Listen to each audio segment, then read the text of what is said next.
Deuteronomy chapter 17. Do not sacrifice to the Lord your God an ox or a sheep that has any defect or flaw in it, for that would be detestable to him. If a man or woman living among you in one of the towns the Lord gives you is found doing evil in the eyes of the Lord your God in violation of this covenant, and the contrary to my command, and has worshipped other gods, bowing down to them, or to the sun or the moon, or the stars in the sky, and this has been brought to your attention, then you must investigate it thoroughly. If it is true and it has been proved that this detestable thing has been done in Israel, take the man or woman who has done this evil deed to your city gate and stone that person to death. On the testimony of 2 or 3 witnesses, a person is to be put to death, but no one is to be put to death on the testimony of only one witness. The hands of the witnesses must be the first in putting that person to death, and then the hands of all the people. You must purge the evil from among you. If cases come before your courts that are too difficult for you to judge, whether bloodshed, lawsuits, or assaults, take them to the place the Lord your God will choose. Go to the Levitical priests and to the judge who is in office at that time. Inquire of them, and they will give you the verdict. You must act according to the decisions they give you at the place the Lord will choose. Be careful to do everything they instruct you to do. Act according to whatever they teach you and the decisions they give you.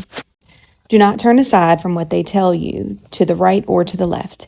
Anyone who shows contempt for the judge or for the priest who stands ministering there to the Lord your God is to be put to death. You must purge the evil from Israel.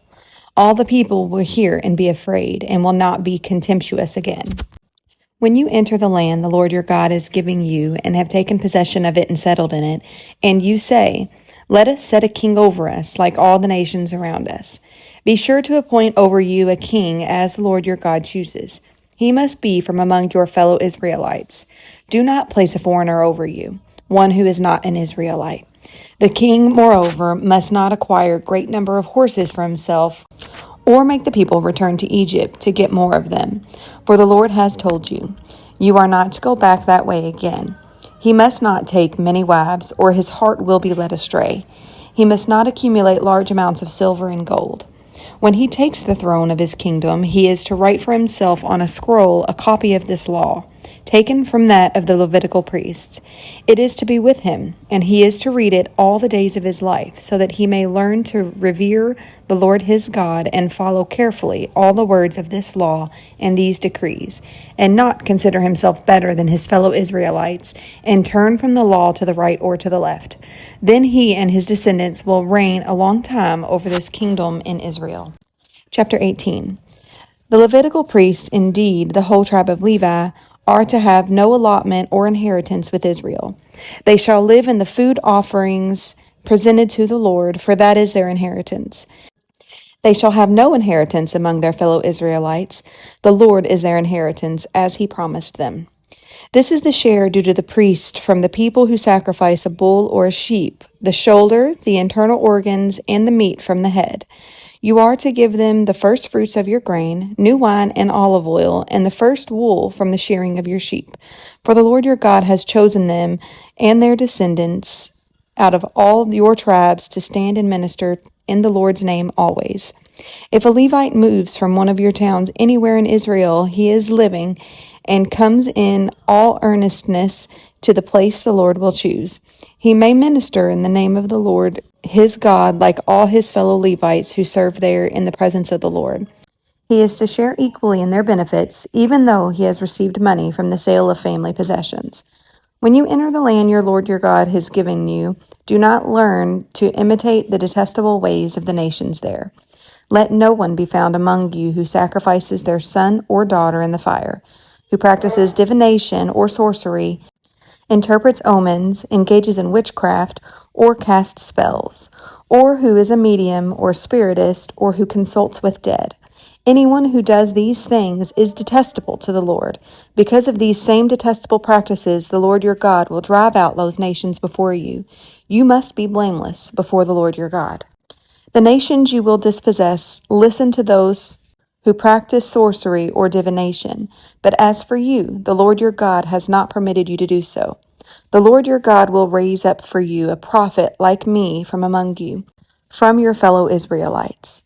You must listen to him. For this is what you asked of the Lord your God at Horeb on the day of the assembly, when you said, Let us not hear the voice of the Lord our God, nor see his great fire any more, or we will die. The Lord said to me, What they say is good. I will raise up for them a prophet like you from among their fellow Israelites, and I will put my words in his mouth. He will tell them everything I command him. I myself will call to account anyone who does not listen to my words that the prophet speaks in my name. But a prophet who presumes to speak in my name anything I have not commanded, or a prophet who speaks in the name of other gods, is to be put to death. You may say to yourselves, How can we know when a message has been spoken by the Lord? If what a prophet proclaims in the name of the Lord does not take place or come true, that is a message the Lord has not spoken. That prophet has spoken presumptuously, so do not be alarmed. Chapter 19. When the Lord your God has destroyed the nations whose land he is giving you, and when you have driven them out and settled in their towns and houses, then set aside for yourselves 3 cities in the land your God is giving you to possess. Determine the distances involved and divide into 3 parts the land the Lord your God is giving you as an inheritance, so that a person who kills someone may flee for refuge to one of these cities. This is the rule concerning anyone who kills a person and flees there for safety. Anyone who kills a neighbor unintentionally, without malice aforethought. For instance, a man may go into the forest with his neighbor to cut wood, and as he swings his axe to fell a tree, that head may fly off and hit his neighbor and kill him. That man may flee to the city to save his life. Otherwise, the avenger of blood might pursue him in a rage, overtake him if the distance is too great, and kill him even though he is not deserving of death, since he did it to his neighbor without malice aforethought. This is why I command you to set aside for yourselves 3 cities. If the Lord your God enlarges your territory, as he promised an oath to your ancestors, and gives you the whole land he promised them, because you carefully follow all these laws I command you today, to love the Lord your God and to walk always in obedience to him, then you are to set aside 3 more cities. Do this so that innocent blood will not be shed in your land, which the Lord your God is giving you as your inheritance, and so that you will not be guilty of bloodshed. But if out of hate someone lies in wait, assaults and kills his neighbor, and then flees to one of these cities, the killer shall be sent for one of the town's elders, be brought back from the city, and be handed over to the avenger of blood to die.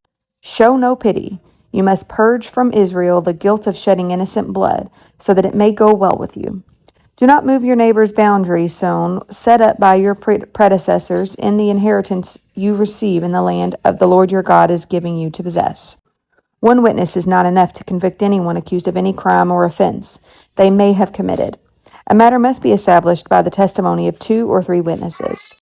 If a malicious witness takes the stand to accuse someone of a crime, the 2 people involved in the dispute must stand in the presence of the Lord before the priest and the judges who are in office at that time. The judges must make a thorough investigation, and if the witness proves to be a liar, giving false testimony against a fellow Israelite, then do to the false witness as that witness intended to do to the other party. You must purge the evil from among you.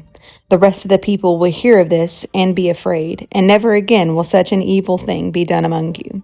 Show no pity, life for life, eye for eye, tooth for tooth, hand for hand, foot for foot. Chapter 20. When you go to war against your enemy and see horses and chariots and an army greater than yours, do not be afraid of them, because the Lord your God who brought you up out of Egypt will be with you. When you are about to go into battle, the priest shall come forward and address the army. He shall say, Hear Israel, today you are going into battle against your enemies. Do not be faint-hearted or afraid. Do not panic or be terrified by them. For the Lord your God is the one who goes with you to fight for you against your enemies to give you your victory. The officers shall say to the army, Has anyone built a new house and not yet begun to live in it? Let him go home, or he may die in battle and someone else may begin to live in it. Has anyone planted a vineyard and not begun to enjoy it? Let him go home, or he may die in battle and someone else may enjoy it. Has anyone become pledged to a woman and not married her? Let him go home, or he may die in battle and someone else marry her. Then the officers shall add, Is anyone afraid or faint-hearted? Let him go home, so that his fellow soldiers will not become disheartened too. When the officers have finished speaking to the army, they shall appoint commanders over it. When you march up to attack a city, make its people an offer of peace. If they accept and open their gates, all the people in it shall be subject to forced labor and shall work for you. If they refuse to make peace and they engage you in battle, lay siege to that city. When the Lord your God delivers it into your hand, put the sword to all the men in it. As for the women, the children, the livestock, and everything else in the city, you may take these as plunder for yourselves, and you may use the plunder the Lord your God gives you from your enemies. This is how you are to treat all the cities that are at a distance from you and do not belong to the nations nearby. However, in the cities of the nations the Lord your God is giving you as an inheritance, do not leave alive anything that breathes. Completely destroy them. The Hittites, Amorites, Canaanites, Perizzites, Hivites, and Jebusites, as the Lord your God has commanded you. Otherwise, they will teach you to follow all the detestable things they do in worshiping their gods, and you will sin against the Lord your God. When you lay siege to a city for a long time, fighting against it to capture it, do not destroy its trees by putting an axe to them, because you can eat their fruit. Do not cut them down. Are the trees people, that you should besiege them? However, you may cut down trees that you know are not fruit trees and use them to build siege works until the city at war with you falls.